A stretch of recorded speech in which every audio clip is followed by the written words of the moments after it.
3, 2, 1. Merry Mus. It worked. Yeah. I'm proud of us.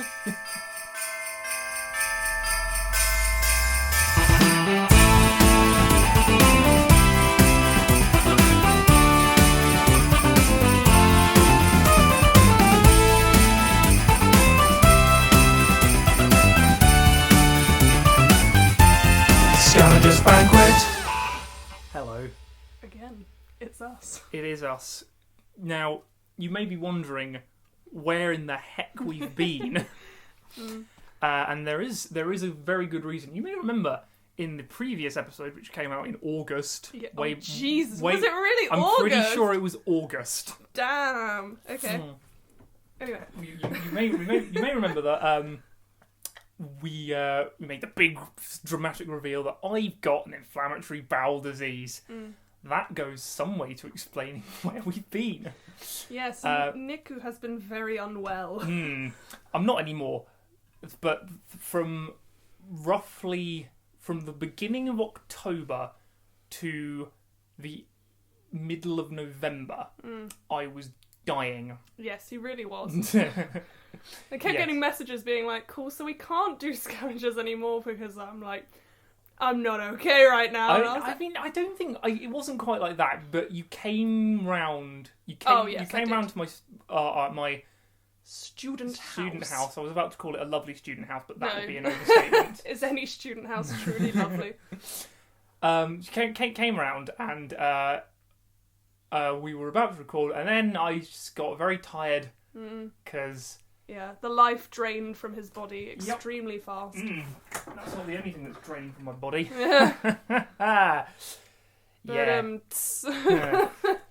Yes, no, I did go to hospital for like 3 days because my insides ain't right, and I went too long without telling medical professionals that it wasn't right, despite the medicine, and. Then they IV'd some steroids into me and some fluids because I wasn't retaining fluids properly. I believe I got some messages like a couple of days before this as well, like, lol, my resting pulse is like 112. And I was like, Nick, this is not okay, please go see someone. And I swear his response was something along the lines of, I'm sure it's fine. I was like literally about to come to his house and like tear his hair out instead of mine. Sound like my mum. I get very motherly, okay? Yeah, I'm going to find that conversation because... No, do. Let's... He was very dismissive of me. Okay, so, might have to cancel the recording session tomorrow. I think there's something medically wrong with me. My resting pulse is about 110. I'm going to call my GP this afternoon. Weirdest part is I feel pretty much fine. Yes. But, that wasn't even... That was relatively on. early That was quite early, Yeah. Yeah, you didn't go to the hospital for a few more weeks before No, God, no. No. But the next day was absolute hell for some reason, because I think I'd gotten, like, a cold or something at the same time. Yeah. But yeah, my resting pulse was very high for... quite some time. When they took it while they were doing a blood test, it was like 128 or something, because I get nervous in blood tests anyway. Oh, don't we all? Some people don't. Some people probably into. I don't know how they don't. Like, I have to clench my fist and I'm staring away from them. They're always like, "You all right, love?" And I'm like, "Yeah, I'm fine. I just don't want to look." I've gotten better at it recently because I've had to do quite a lot of them. Yeah. But yeah, it's not fun. No. It's not fun, but it's manageable. The good news is I am now on the mend, as it were. Well, the medicine they gave me, the steroids they gave me, they had the side effect of giving me moderate acne all over my back, which you can see if you would like. Oh gosh. There it is. Oh, there we go. I haven't been taking that medicine for a while, so it's starting to clear up. But yeah, and the new medicine is working a bit slower. I'm not entirely sure if it is actually working, but whatever. I said in classic. Yeah, that's very classic sort of male. Oh, it's not that bad. I won't worry about it. Turns out I actually needed to go to the hospital for 3 days. It's like the opposite of man flu. If they're like, they get a little sniffle and like, oh, I'm dying. It's like the opposite of that. You are the anti-man flu. I will never do that again. Trust me. Yeah, good. Call it child flu, because it's like, I don't think I can go to school today, Mum. Got a bit of a cold. Like your nose drips you blow your nose once and you're like, Mum, can't go in. So ill. Feel terrible. Yeah.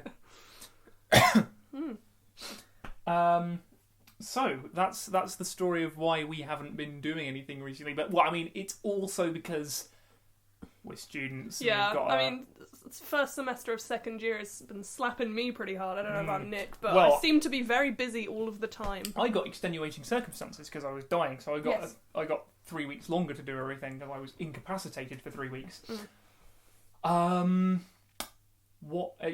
you know, it was still a bit stressful because I didn't use all of those 3 weeks. Yeah, classic. No, of course you wouldn't. We're students.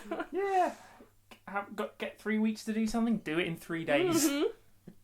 Always the night before. Oh no, genuinely, we got a week's extension on a piece of coursework, and there was still all of us in the labs the night before it was due, and no sooner than that. The rest of my class got a class. Is that what you group? Yeah, I guess.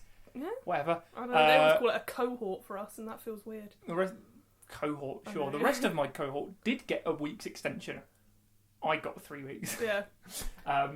But yeah, that was for synthesis, which is difficult and kind of boring. It's synthesis. Go on. Synthesis. You have to build a synth from scratch and then write a piece of music with it. Not like physically build it. It's all software. Yeah, I was going to say you're not building synths from hand. It's all in software, so it is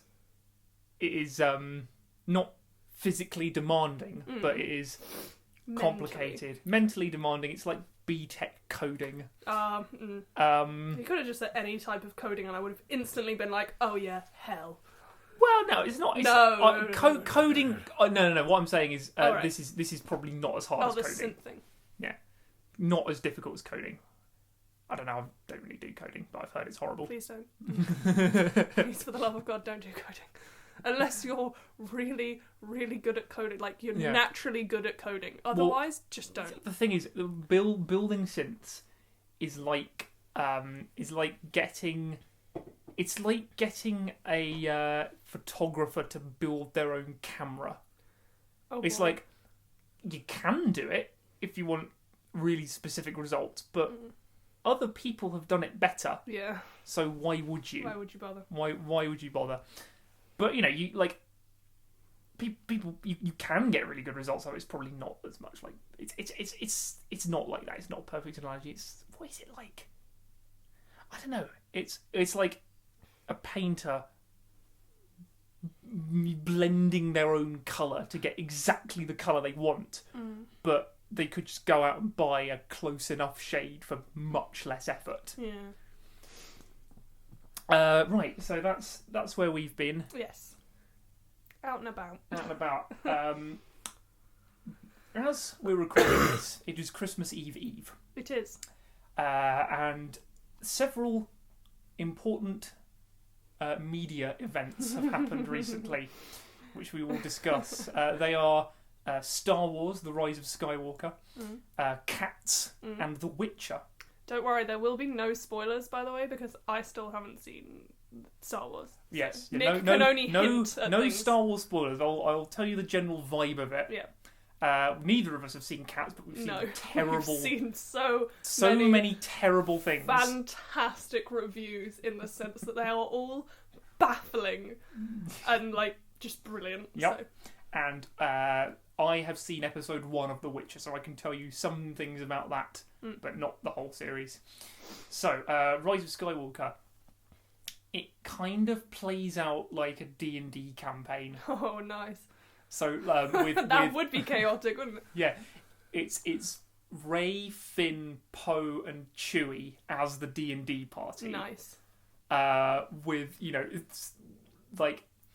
Chewie is this sort of weird barbarian with a crossbow. Nice. Poe is a sort of rogue, and Finn is a fighter. And then Rey is this weird monk, druid, warlock hybrid that's about 10 levels higher than they are. Nice. But like the rest of it plays out like a D&D campaign as well, because it's sort of, we need to find this thing that will lead us to the next thing, which will lead us to the villain, who is... you've seen the trailer. I've seen the trailer, so you know Palpatine's back. I do know Palpy is back. Yeah, so, which will lead us to the villain from the previous campaign, who's come back threatening revenge.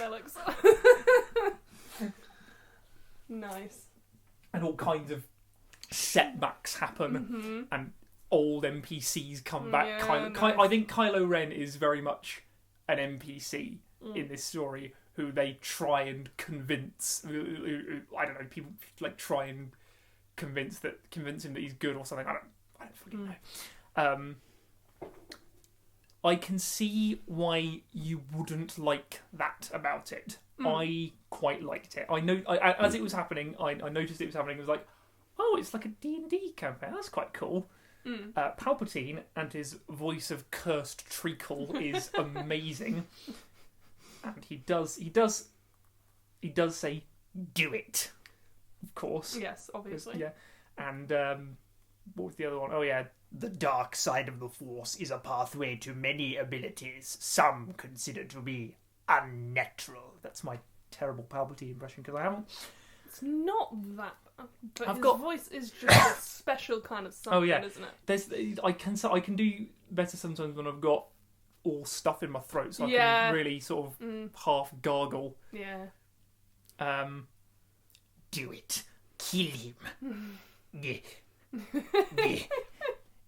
Kill him. It's just a little eh. That's a Game Grumps reference, that is. Kill him. Wait, I think I know where that comes from now. I think I watched that the other day. The Mario Party. Yes. It just goes, do it. Kill him. What else? Have you seen them writing Christmas card or letters to Santa? I have and he not. Does Palpatine. I have not. No, would recommend. That's also quite fun. I didn't know they did it as Palpatine. Something along the lines of like, give me presents. Give it. Good fun. Oh boy. Oh yeah. Also, I made some predictions based on.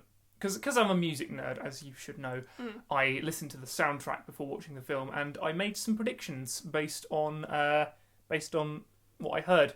I made 3 predictions in total, one of which was completely accurate, bang on, apart from one tiny detail, which is, I don't know, you can sort of assume that it's right. Second one was second one was completely wrong. Third one was sort of half right. There were 2 about specific events that happened within the film, and 1 about Rey's parents. Right. I won't tell you which one's which because spoilers. Yes, and we can't be having any of those. Cats. Yes. Let's do cats. Cats is essentially just all I've seen is like this horrific shit show of. I can read you garbage. Yeah, please read some out. Extracts from reviews. I've been seeing a lot of them, and they have all tickled me greatly, and also, like, both made me not want to see it, but also made me so curious that I desperately want to see it. So, who knows? Cats is the worst thing to happen to cats since dogs. Can you make a movie so bad that the Academy takes back your Best Director Oscar? Oh! To assess Cats as good or bad feels like entirely the wrong axis on which to see it. It is, with all affection, a monstrosity.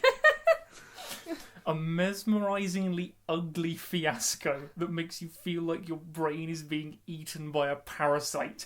A viewing experience so stressful that it honestly brought on a migraine. Yeah. Yeah, I've seen a lot of people saying, like, I came out of the theatre literally feeling like I had a fever.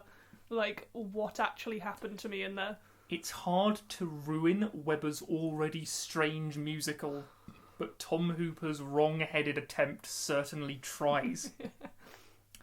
I never knew Tom Hooper was capable of making a surrealist nightmare that would rival Jodorowsky, whoever that is, that could baffle David Lynch, whoever that is, that would prompt even the dark god Cthulhu to emit an impressed eldritch shriek of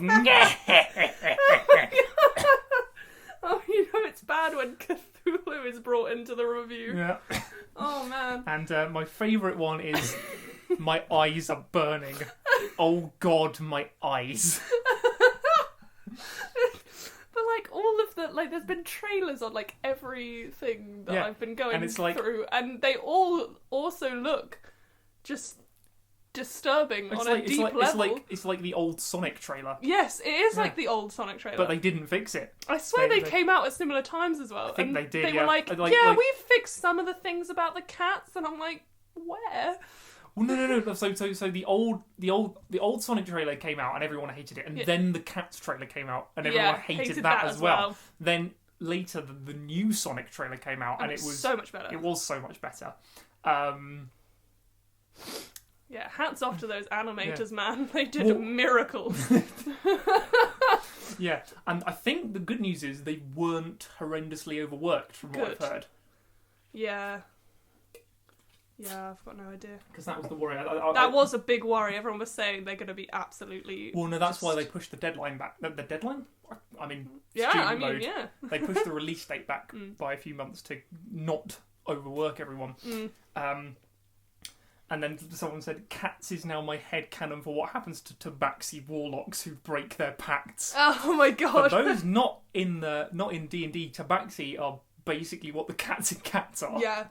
It's like humanoid cats. If you want to know what a tabaxi is like, watch Cats. No. Don't watch Cats. Watch that Doctor Who episode where they're in a hospital and all the nurses are cats because they look like cats. They do look like cats. And that's so much better than the film Cats. Yeah. Yes, that is a better idea of tabaxi. Speaking of film felines. Yes. I want to talk to you about the new Lion King. Yeah, I didn't see it specifically because I was No. angry that they made it in the first place. Like, they did not need to do a live-action one. And then I saw the trailers, and they were soulless and boring, and I was like, this was what everyone says. One of my favourite animations from my childhood. This is going to be a bit terrible to listen to, but I'm going to show you some comparisons of photos. Screenshots from... I've seen so many. I saw like someone doing the side-by-side video of the original Hakuna Matata and the new one. Right, yeah. And oh my god. Why did she do like 1,000 different camera angles on this thing? Like, watch the clip of it from the new film and you'll understand what I mean. Because it's like the way that they're like... You know, as if there was a camera there, the way that they're filming it's like underneath them, and then it's above them, and it's like trying to follow them around, and it just feels really jarring. I was just despairing. Well, no, so I've got like side-by-side comparisons of just screenshots from the Stampede scene. Oh, yeah. And the complete the lack of emotion on new Simba's face. And when people are like, oh, but you couldn't put emotions on a lion if it looks live action, then what about Aslan? Yeah, Aslan, which came out 14 years before, looks better. Yeah. Oh, made me real mad. Heck are all these photos? It's like they're just live actioning all the wrong films. Like, Disney need to do live action versions of like the underrated ones. Like Treasure Planet. Or Atlantis. I have not seen Atlantis. I have seen Treasure Planet. You should see it. I'll give you my DVD copy of Atlantis. It's my favourite one. Speaking of DVDs, one of the Christmas presents I got while I looked for this... here we go. One of the Christmas presents I got was a DVD of Dora and the Lost City of Gold. Yes. Have you seen it yet? I have not seen it yet. But I really want to. Yeah, I really want to. She's got a knife. I want to see how she uses it. So, here we go. It's just... This is Simba seeing the horde of wildebeest, Like terror, the genuine terror in his face. shitting yourself terror, Like ears down, compared to a mildly concerned cat. I wouldn't even say mildly concerned. Just like, He's just like, huh. Guess that's happening. It's just This is my favourite face Yes. in all of animation. yeah. This- I think this- that's okay, him this is- seeing Mufasa on the ground, isn't it? No, this is seeing Mufasa jump out and start to climb up. Yes. It is my favourite face in animation because there's so much going on with it, Yes. and you can tell. It's the same face. It's the isn't same. it? It's basically the same picture, isn't it? No. It is slightly different. It looks. Yep. Oh, his mouth is slightly open this Yep. time. Yeah. Yep. Okay. And Yeah. this is upon okay. seeing him fall. Yes. Which is like, oh no, my dad's Like, about to die. Oh my god! Yeah, I'm watching my father die. Like mouth. Angry cat. Oh yeah, it's just a cat going. when you're playing with a kitten and it like starts to hiss at you. Yeah, and then this is from a conversation I was having with a friend ages ago, and I just sent them a bunch of classic Disney shots which just show good character design, so you can tell exactly what their deal is just from looking at them. Mm-hmm. So there's Scar and Hades and fucking this guy whose name I can't remember. Phil, that's right. Danny DeVito as a satyr. Yes. Megara. Yeah, I say it as. Oh yeah, this is Zazu. a sassy bird who is done with your shit. parrot. That's old Zazu. Yeah. New Zazu. Oh god, It's he's terrifying. It's just a bird. Yeah. Um, Zazu is the best. Rowan Atkinson. now man. you can tell the difference between old Simba and old Nala. Mm-hmm. You kind of can't. No, it's just one of them is slightly paler. One of the new lion friends is slightly paler and sort of very vaguely more feminine than the other. It is extremely vague. And then I went into the whole square, circle, triangle character design thing, and the best example of that I could find is the main characters from Up. Yes. Yeah. Circle, square, triangle for Russell, Carl, and whatever the other one is. Russell's the little Boy Scout. He's the Russell's, circle. Yeah. Yeah, and Carl is the square. And that's it. what the fuck is his name? The evil dude. The evil dude who has a loads of dogs. Yeah, there's a lot of dogs. Yeah, he is a big old triangle. He's not really that. Oh yeah, and Gravity Falls as well. Because Bill Cipher. Bill is the Cipher triangle. is Let's be literally honest. just a triangle with arms and legs and a just hat. a triangle. Bill Cipher is amazing. Gravity Falls. Gravity Falls is the fantastic. best animated series of the tens. Yes. And I will fight you on that. I'm not going to try. I loved Gravity Falls. Avatar is the best of the noughties. Yes. Gravity Falls is the best of the tens. Don't know what the best of the 20s is going to be yet because it hasn't happened. Mm-hmm. I agree with that. What else is good? Oh yeah, We Bare Bears is also good. It is very sort of it's small scale. Okay. And it's not trying to be the best cartoon series of the tens, but it's up there. It's nice. It's just nice. Yeah, nice. It's really nice. Yeah. What was the other thing we were going to talk about? We went off track on cats wildly. Yes. You were going to talk about The Witcher. I was going to talk about The Witcher in just the first episode of The Witcher, which is two almost completely unrelated stories, just cutting between the two. And they take place about 30 years apart from each other, but you don't learn that until about maybe 2/3 of the way through. So, at one point, the queen of wherever is talking to her granddaughter, the princess, despite the fact that the queen is like 45 and the princess is 16-ish. Some teen pregnancies in the family. Yes, several. Like the princess, the queen is saying, "No, you're too young to go out on all these adventures." And the princess, "But you won the battle of something at my age." And then later on in the other storyline, someone says to Geralt of Rivia, I nearly said Geralt of Nivea. there is a picture of just a guy with a shaving foam beard and hairs. Just says Geralt of Nivea. Amazing. Someone said to Geralt of Nivea, the Queen something has just won the battle of something, so that's how you know they're like 30 years apart or something. Yeah. There is also a scene in which Geralt walks into a wizard's tower to find just like a group of nude women wandering around.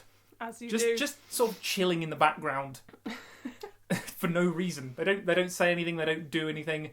They're just there. They're just there. Nice. And it is heavily they are heavily implied to be illusions created by a horny wizard, just for the sake of it. Yeah, as you do, you know. Yeah. But yes, other than that, I liked it because I like that kind of thing. There's a fun sword fight at the end. There's a guy who gets an axe square in the forehead and just dies immediately. Nice. Oh yeah, there is a large battle scene where armies collide, but you can't really tell what's going on because they're all wearing the same colour armour. Yeah, classic. And so they had to have someone you know. They had to have someone you know shout, "We're losing!" Oh, okay. so that you know so what you the knew hell what's is happening. going on. I haven't seen anything past that, so it might just become an absolute catastrophe. Henry Cavill's good. Yeah. The acting's all good. The special effects are kind of cheap looking sometimes, but it gets away with it because they don't rely on it too much. Good. Yeah. It's not like they tried to do this like massive MCU like everything is a special effect type thing. They kept it pretty subtle most of the time. Good. It was good. Music is good because I care about that kind of thing. Yeah. Sound design is good. You've got to care. Now we move on to actual Christmas related things. Yes, since it is Christmas Eve where It is Christmas Eve right now. So I am going to talk about the Icelandic group of miscreants known as the Yule Lads. Let's just do some googling because I can't remember everything about it.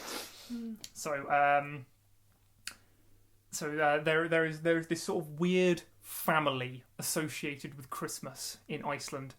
So there's a horrible giant witch who eats children. Her lazy husband, who I genuinely... So there's Grilla, the witch, she has an appetite for the flesh of mischievous children, who she cooks in a large pot. I don't know anything about Lepaluti, her husband, right? Because he just sits around in the cave all year doing nothing. Fair enough. I respect that. There is their pet cat, the Yule cat, otherwise known as Jólakötturinn or something. Is it Jólakötturinn? I can't remember. I don't know. Yes, it's Jólakötturinn, the Yuletide cat. Lovely. A huge and vicious cat who lurks about the snowy countryside during Christmas time and eats people who have not received any new clothes. Yeah, that's it. I think weird. Yeah, I read about that while finding mine. That it's like you have to get clothes at Christmas, otherwise you're genuinely convinced this cat is just going to come along and just go nom. Yeah, and then there are their 13 horrible sons, the Yule Lads. Great name for them. They just descend upon villages and wreak havoc it's Scandinavian, so it's sort of weird and it's designed to scare children into good behaviour. It's a bit like Krampus. Yeah, it's like the Krampus, yeah. But everyone knows about it. But these things are sort of less murdery and more sort of mischievous almost. Yeah. So unfortunately, the weird. I'm gonna read them out in order they arrive, because they arrive on a certain day, stay for 13 days, and then leave. Nice. So the weirdest one is first, unfortunately. So there's Sheepcote Clod. Coat as in COTE. Okay. He harasses sheep in an unspecified way. Oh, okay. But he is impaired because he's got 2 peg legs. Oh, what? Gully Gawk. He hides in gullies, waiting for an opportunity to sneak into the cowshed and steal milk. Right. Stubby. There's Stubby, who is abnormally short and steals pans to eat the crust left on them. Okay. Spoon licker. Oh, Because he apparently only eats the stuff left on spoons because he's malnourished. Oh, okay. Sounds like his own fault, to be honest. Yeah, I was going to say. Pot scraper. He steals leftover. So most of them just involve stealing old food. Okay. By the sounds of things. Bowl licker, who hides under beds waiting for someone to put down their askur, which is a type of bowl with a lid. Okay. Which he then steals. This is all from Wikipedia. Door slammer, who likes to slam doors during the night. Skier gobbler, a Yule lad with a great affinity for skier, which is. I was going to say that's a yogurt, isn't it? Yes, it's similar to yogurt. Just steals your yogurt. Your yogurt. Sounds like when my brother comes home for Christmas. Sounds like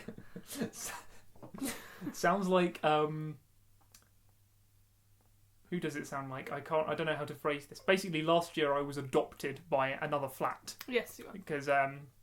Because my flat were all quite quiet. They were. And then one upstairs was less quiet, but they adopted me out of the kindness of their hearts.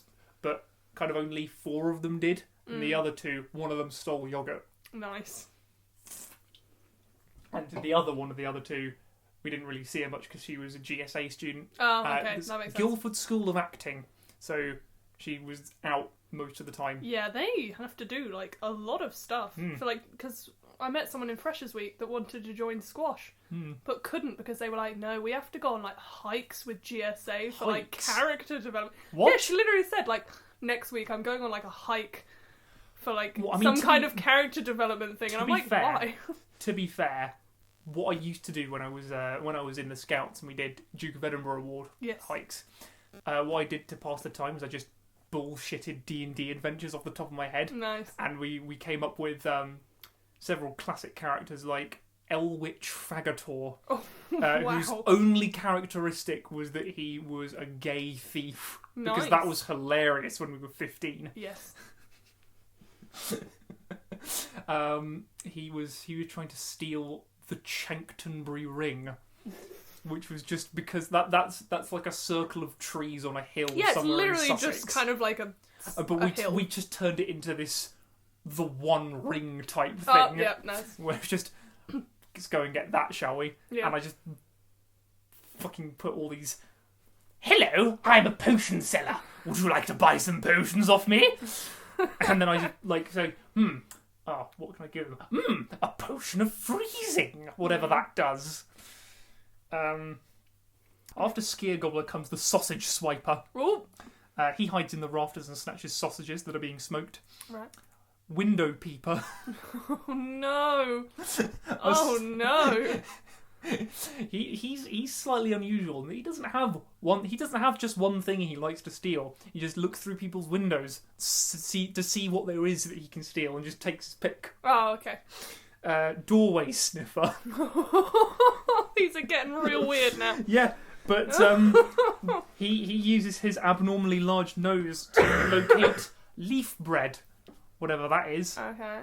I'm gonna open that in a new tab to see what it is. Lauferbrot, or leaf bread, sometimes called snowflake bread in English, is a traditional kind of Icelandic bread. It just looks like a sort of tortilla wrap. Oh, okay. It looks like that, but I don't know what the texture is. After Doorway Sniffer, coming on the 23rd today is Meat Hook. Meat Hook. He uses a hook to steal meat. I would never have guessed. Then there's Candle Stealer. Okay. He follows children in order to steal their candles, which used to be made out of fat. Oh. So you could eat them. Yeah. So basically, a lot of eating. Yeah. They all steal food. Mm-hmm. Most of them just hang around and steal food. Before these 13 Yule lads became the most popular, the description of them varied between locations.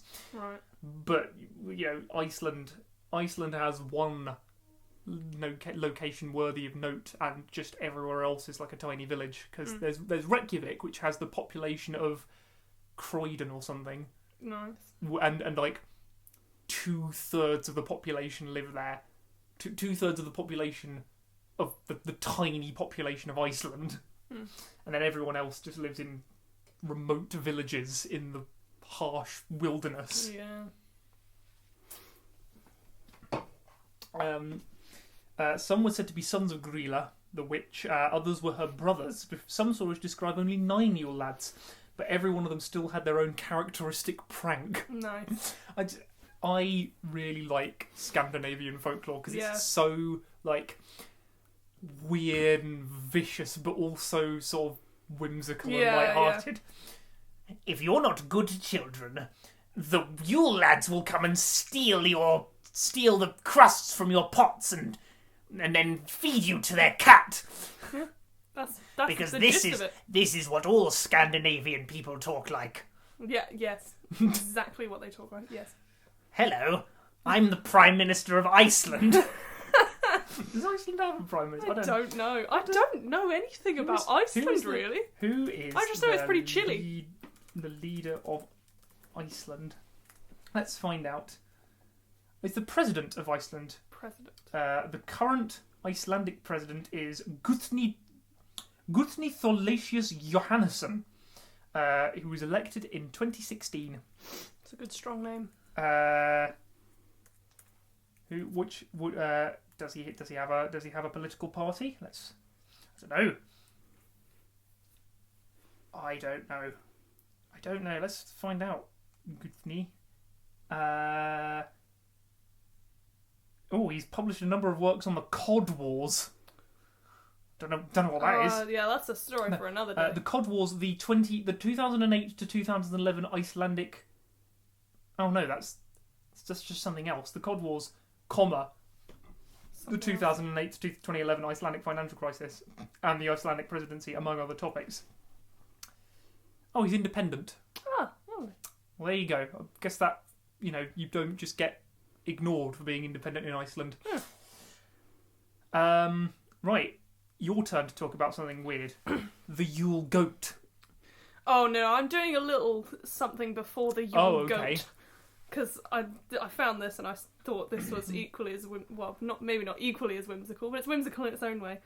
That there is a tradition in the Venezuelan capital city that all of the city dwellers they'll all go to mass on Christmas, won't they? Yeah. But they decide to go on roller skates. Of course they do. So it's become like a huge tradition that Christmas morning, the streets are closed, no traffic from 8 a.m. in the city, and they all skate to church. It says here that it's even said that children will sleep with one lace from their skates tied around their toe, and the other skate dangling out of the window so that their friends can wake them up with a friendly tug on the lace. Can you imagine this massive horde of people roller skating to church? I thought that was fantastic. Yes, but not in Venezuela because I've never been there. Yeah, no. I'm just imagining the streets of Horsham crowded with churchgoers on skates. That would be hysterical. So I wanted to especially since the population of Horsham is quite old as well. It is. We're majority oldies in our dear town. So now I can talk about the Yule goat, which is essentially just a massive Christmas display. It's a huge, goat statue, yeah, or like a big goat, or something. Yeah, it's wooden. I think it is wooden, so it's more likely. I know stuff about this because we are essentially stealing from an old episode of the Yog Pod here. Yes, so it's in the centre of a Swedish city. I can't say that. Or something? I don't want to butcher the pronunciation, but yes, that is it. It is the Gavler goat. The Gavler goat, yeah. So, Gavler, so I don't know. However you say it in that nice Swedish accent. I'm assuming the A with an umlaut is the same in Swedish as it is in German. So that sounds about right. Yeah. But essentially, you can imagine massive wooden goat. It's had a long history. It has had a long history with people trying to destroy it. Yes. And recently, I saw something about it, and I decided to investigate, being like, what could have possibly happened to this goat? And I think going through this Wikipedia was the most fun I had in that particular day. Brilliant. Because of the fact that it starts in 1966 on this Wikipedia article, on the December the 31st. Yeah. The goat was destroyed by fire. Doesn't say how it was destroyed by fire. But as years go on, it most of the time it's destroyed by fire. So in 1968... Most of the time it's destroyed by fire. Brilliant. No, it gets really good. Okay, so in 1968 they added a fence around it. It survived that year, which is quite good. But then, as the years go by, 1969 destroyed by fire, because they start adding security measures. Oh yeah, there's like this sort of weird war between the arsonists and the statue Yes, makers. because as the years go by, they start getting destroyed. So the goat's destruction was blamed on 2 drunk teenagers one year. Mm-hmm. With the help from several financial contributors, the goat was reassembled and then burnt again. That was 6 hours after construction, may I add. The goat was already down. Then the next year it was smashed to pieces. Oh my god. Then it collapsed, was stolen. What? How do you steal it? It just says stolen. This is as the years go by. How big is it? Very big. How do you steal a massive Trojan goat? I don't know how they did it. That's sad that they don't have a note about it. So yeah, so stolen, fire again, collapsed, hit by a car, fire, kicked to pieces. Kicked to pieces! 1979 was a bad year because it was burnt prior to assembly. And after the first goat was burned, a second was fireproofed and then broken into pieces. Then through the 80s and 90s it was destroyed by fire. The legs were destroyed. Right. Fire. It's 12.5 metre tall goat in 1985 because it made the Guinness Book of World Records for the first time. 5 metres. How tall are the houses around these parts? Do you say are they about 12.5 yeah, metres? Maybe. So potentially it's taller. I think they're even taller. Even taller. It's a massive goat. Yeah. And okay, so that year, 1985, when it was made it to the Guinness Book of World Records, it was enclosed by a 2 metre high metal fence. Guarded by soldiers from the Carvelet Infantry Regiment. Yeah. And it was still burnt. And the next year, also burnt. Yeah, burnt. It's heavily fireproof now. They're starting to add some proper security measures. In 1990, it actually survived because it was guarded by many volunteers. And then it was, in 1992, burnt twice because they remade it. It's just, and then the rest of it is just like fire. Some years it survives. Fire. But it's like it was weird, almost like a capture the flag game or something. It is exactly like that because the thing is, the more this goes on and the more it keeps getting destroyed, the more the security measures start coming in. It's like, so like the 2010s, it was sprayed with water to create a coating of ice. Guess how it got destroyed though? Burnt down. Fire. Mild weather resulted in the protective ice melting. The goat was burnt. It's like they keep like dousing it with flame repellents, like putting fences up, guards up, and this goat keeps getting burnt. Sort of tower defense game, except it's goat defense. Like, read through this Wikipedia because, like, I'm skipping some of the years because, like, you can't go through them all. But this year, the security measures, as on the Wikipedia page, are a double fence, 24-hour CCTV, 2 guard patrols around the goat frequently, 24 hours a day, and a K9 unit. It is currently standing. It's currently standing. But one of the years, like, genuinely someone fired a flaming arrow at this goat to destroy it. I knew that would happen at some point. Like, oh my god. The absolute dedication to destroying this goat is just really tickled me on this day. I think somebody actually did burn a goat at the scene of the goat, but it was only a small one. So they were like, I'm burning the goat. And obviously everyone was like, oh my god. And everyone came and it was just someone doing like a tiny effigy. I've just remembered something. And I'm going to cut that whole bit out because it's not going to go anywhere. I can't be bothered to do that. Okay.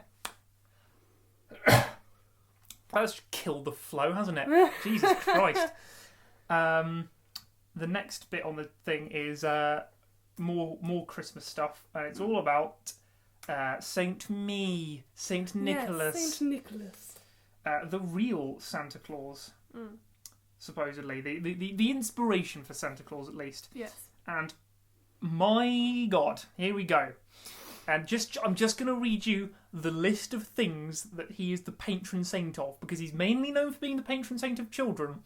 But children, coopers, sailors, fishermen, merchants, broadcasters, the falsely accused, repentant thieves, brewers, pharmacists, archers, pawnbrokers, Aberdeen, Galway, Russia, Greece, the Hellenic Navy, Liverpool, Barry, which is like a town in Italy. Oh no, not the little bit on Wales. Nope. No, okay. Nope. I don't know even how to pronounce that. Sigui. It's a city and local council in the southern region of Malta. Okay. Moscow, as well as the entirety of Russia. Amsterdam, Lorraine, the Royal School of Church Music and Duchy of Lorraine, students in various cities and countries around Europe, and prostitutes. Oh boy. Yep, he's the patron saint of prostitutes. Which, yep. You know what? Which I respect the diversity of things. It doesn't come up much, does it? No. I mean, why is he patron saint of so many conflicting things? I don't know. Apparently, there's a legend that tells how he resurrected 3 children who had been murdered and pickled in brine by a butcher planning to sell them as pork during a famine. Oh God. Very little is known about the actual person. Right. The earliest accounts of his life were written centuries after his death and contain many legendary elaborations. He is said to have rescued 3 girls from being forced into prostitution by dropping a sack of gold coins through the window of their house each night for 3 nights, so their father could pay a dowry for each of them. Nice. He calmed a storm at sea, saving 3 innocent soldiers from wrongful execution, and chopping down a tree possessed by a demon. Oh boy! Why would a demon want to possess a tree in the first place? Yeah, that's very niche. I know what I will do to spread evil. I will possess this tree. Then I can go about my business, not moving. Yes, I will just tempt people. Come closer, and so I can give you my power. Wait, no, where are you going? I can't move. Come back. Shit. Yeah, that is a poor plan on that demon's behalf. He was temporarily defrocked and imprisoned during the council for slapping the heretic Arius. Oh. Apparently, he was cast into prison during the persecution of Diocletian, but was released after the accession of Constantine. Alrighty. Apparently, I don't know. So Diocletian was a Roman emperor, wasn't he? Might have been, yeah. The last and most severe persecution of Christians. Oh. The Diocletianic, or Great Persecution, was the last and most severe persecution of Christians in the Roman Empire. Apparently it started in the year 303. Well, there you go. So a heckin' long time ago. Yeah. Yes, he has many miracles attributed to him, which is why he's the patron saint of so many things. Fair enough. Man. Yes, but now he's just reduced to being a symbol of commercialism and Coca-Cola. Yes. Speaking of Coca-Cola, that's what we've been drinking. Yes, and it's delicious. I have run out of. Well, no, there's some dregs. A symphony of swills. I don't know how to describe it. Yes. So, yeah, that's what I got up to in between 270 and 343 in Europe. There you go. Yeah. Had a fun time. Yeah, and then I retired to the North Pole and hired some dwarves. Yes. Help you out with things. You know, people with dwarfism rebranded them as elves, and they worked for me. And then tomorrow night, I'm off around the world throwing presents at mostly Western children with parents who aren't in poverty. Yes.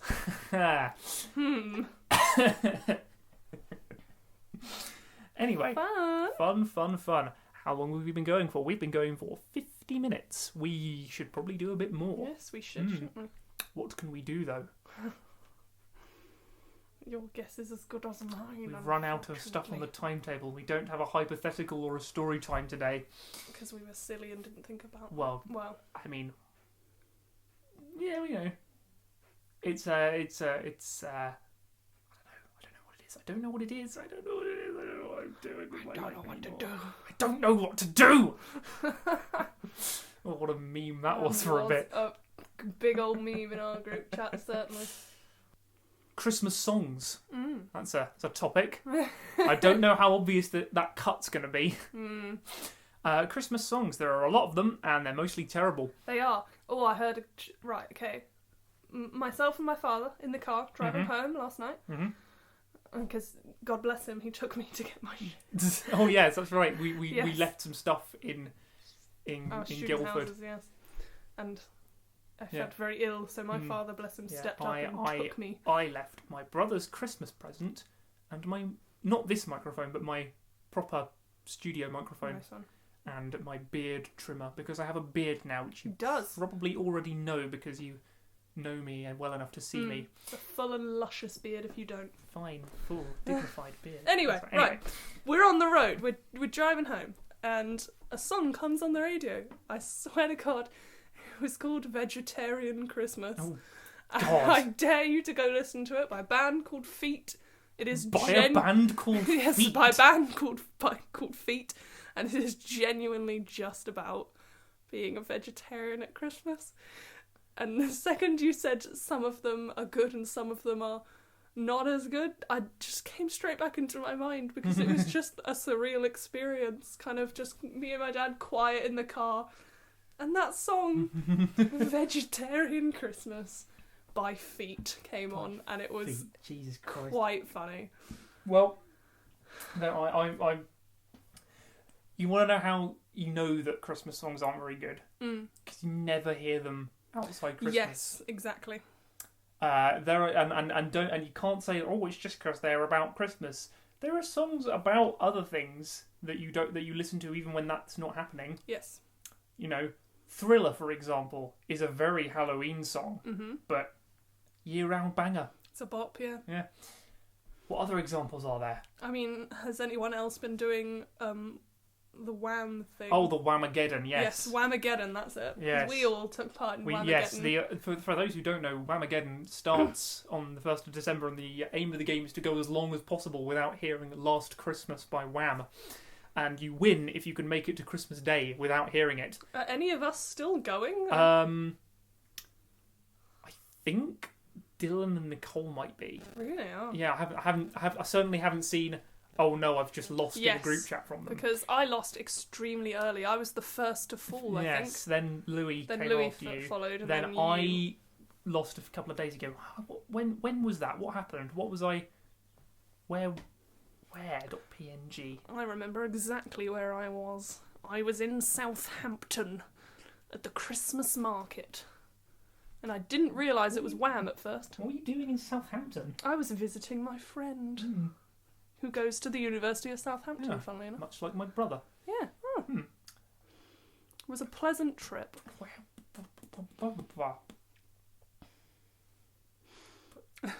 Nick.exe has stopped responding. Right. It was my second Christmas dinner. Yes. Because I had two Christmas dinners on 2 consecutive days. One with you and that group, and then one with a different group, and that's where I got Dora the Explorer DVD. Yes. Because, we're all going our separate ways, so we might as well open them all at the same time there. And then I had a big D&D game the day after, which you would like that game. Yeah. That story. But basically what I did was I took a dungeon from a book, which ordinarily is just sort of your typical dungeon filled with death traps, but its main sort of USP are traps that teleport you to a random location. Right. So basically the party gets split up almost immediately. Nice. And I thought, oh, that's perfect. I can sprinkle just some game shows round. Oh, nice. So my list of game shows that I did was, if I can find it, Taskmaster. There was a Taskmaster room. Only Connect, The Weakest Link, Britain's Got Talent, Countdown, Raven. Raven! Yeah, there was a Raven challenge. I love Raven. Who doesn't love Raven? Oh, it's the best. Then there was just sort of non-specific to any one game show, memory game and weight game. The weight game was you had to find a collection of things that weigh between 900 grams and a kilogram in order to succeed. Nice. Oh yes, and there was a jigsaw with a time limit. That does sound like fun. Yeah, and like all that kind of thing instead of all the traps, because traps on their own is just make a dex save to jump out of the way of the giant swinging axe that's coming at you. And then there's a boss fight at the end, which was a bit shite because, partially because there were 7 players against that one thing, right? And partially just because the monster itself, if it hasn't got that much health. I gave it an extra 100 health and it went down within the first round. And its main ability didn't really matter at that point. Anyway, it was a death tyrant. If you're interested, you can go and Google what that is. It's basically a big old floating skull. Lovely. That just fires death rays at you. Oh. The death rays work quite well against smaller groups, and if you're not stupid like I am and bad at running monster fights, then they work. Like what I do quite a lot when I'm dealing is I just forget that I can do certain things. Yeah, you do that quite a bit. Yeah. You always remember halfway through something and then you're like, oh no, well I can't do it now, can I? Yeah, that looks like, oh no, I've been forgetting about this. But if I introduce it now, it'll be inconsistent. So I just keep on not doing it. Half the time as well, you forget that something has like a certain ability to like avoid. Oh yes, certain there's a thing well. called legendary resistance, which lets you. There's a thing in D&D called saving throws. If you succeed on a saving throw, you avoid a negative effect. And certain monsters have a thing called legendary resistance, where if they have a shit roll and can say, "Lol, no, fuck you, I succeeded," but I keep on forgetting that I can do that. Yeah. Because he is a muffin. Yep. I'm a bit thick sometimes. There's a lot to keep track of. Yeah, no, I can imagine. Yeah. You want to get into it? Yeah, I have a sick idea. Ooh. It would work really well as a one-shot, I think, not as a whole campaign, but it's just... one shots are the most fun anyway, to be honest. I don't know, campaigns are good if everyone is into it all the time, which happens less often than I would like in my experience, because, one of the groups I'm with, one person is very much in it for the company rather than the game, which is fair enough. Because it's it's not for everyone. There's 2 people who take it seriously, and the rest of them who are just So it doesn't really work. It annoys me and pains me, but whatever. Such is life. Yeah. So I just wrote that one shot for the home group, with old Sam, and such, and it was brilliant. I think it's the best one shot I've ever done. Yeah, and I look forward to doing it again. Yes, because now I know what mistakes I made, which were surprisingly few. Oh, good. Surprisingly few. I just need to tweak one of the games, because the game they didn't get to was the Britain's Got Talent one, right? Which is fine, because it wasn't. I mean, none of them were really important to the story, but because there wasn't really a story. But I think I sort of goes, oh, what will be fun? I know. Let's make people sing. So it's just like, if you find this room, I'm going to put on the backing track to Take On Me. Oh, Have fun, bitches. Oh my god, Take On Me as well. That's such a cruel choice. Yep. It goes so high. It does go so high, yeah. On a good day, I can do it, sort of, just about. I mean, I can, but I sound like a cat being violently murdered, so... There are songs that go higher though. Yes, there are. What's the songs that go higher? I can't think of any songs that go higher, but they do exist. They do exist. Probably. Well, All I Want for Christmas Is You. Oh yeah. Which is one of the few good Christmas songs. It is. It's a timeless classic. What other good Christmas songs are there? We're back on Christmas now. Yes. Carol of the Bells. I really like Carol of the You're Bells. a Mean One, Mr. Grinch. Oh. See, that's not one you hear often. No, because it's not poppy. No. It's not poppy. It is not poppy. Sleigh Ride, but only the orchestra version without people singing. And the other one, which is Fairy Tale of New York. I'll see. It's funny because someone says faggot. Yes. It's one of those ones that I've always liked, Yeah. but I know a person that despises it with all of their being. There's not much that I despise with all of my being. There's the new Lion King, which is just hateful. There is the Monster Mash. I do not like the Monster Mash, and I really sort of don't know why. Yeah. It's too slow is part of the problem. Like you always think of it as being like about. I always think of it as being about 20 beats per minute faster than it actually is. Yeah. And it's just got this. Ooh, I am the spooky voice. Ooh, they did the Monster Mash. Ooh, this sort of weird, vaguely Eastern European voice. Yes. I get that actually. I can see that. 1, 2, 3. It's like the count. Yeah, they're trying to be Dracula, and it's not really working. It's like I can't remember. It's like the guy who did it has a really stupid name as well. I'll find out. The Monster Mash on Wikipedia. Bobby Boris Pickett. Ooh. Yeah. And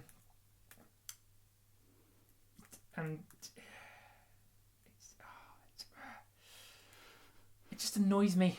It just annoys me for some reason. So, having talked about many things, yes, I think it is time to end the Scavenger's Banquet Christmas special. Season 2 of Scavenger's Banquet coming in 2020. I will revamp the theme song as well because you've got to change. I recently bought, I say £425 worth of stuff. It's actually over £1,000 worth of stuff, but because I already had some of it and the website knew that, and because there was a big sale going on for Thanksgiving, only cost me £425. I say only, but worth Still it. Comparatively a bargain. Oh, absolutely. Gone down a ton. Yeah, nearly a terabyte of gear. Oh, is that on your hard That's drive? on my hard drive, yes, and it's all excellent. I've got big old Hans Zimmer drums, which are fun. And many, many other things. Anything you can think of, I've got. Good. And several things you probably can't. Yeah. So I will revamp the theme song. Wonderful. And I think that is it for today. Yes. Thank you for listening. Thank you for sitting through a full hour of us. Well done. You did good. Congratulations. Yeah. You've made it to the end. Reward yourself with heavy drinking. Yes. I don't know. Many snacks. Yeah. To just eat your way through the sorrow. I mean, you're probably drinking anyway. It's Christmas. Yeah. I'm not. No, neither am I. No, but that's just because I don't. Yeah. And if I drink at the moment, I will get very, very unwell. So, once again, thank you, and we will see you in, if the current trend is anything to go by, probably Easter. Yes. We will see you in many months. No, we'll try and do it before then. Season 2, new guests. Oh, I do have a guest in mind for one of them, and then we can talk about the scourge that is centaurs. The centaur conversation coming in season 2 of Scavenger's Banquet. Highly anticipated for 2020. Bye. Bye.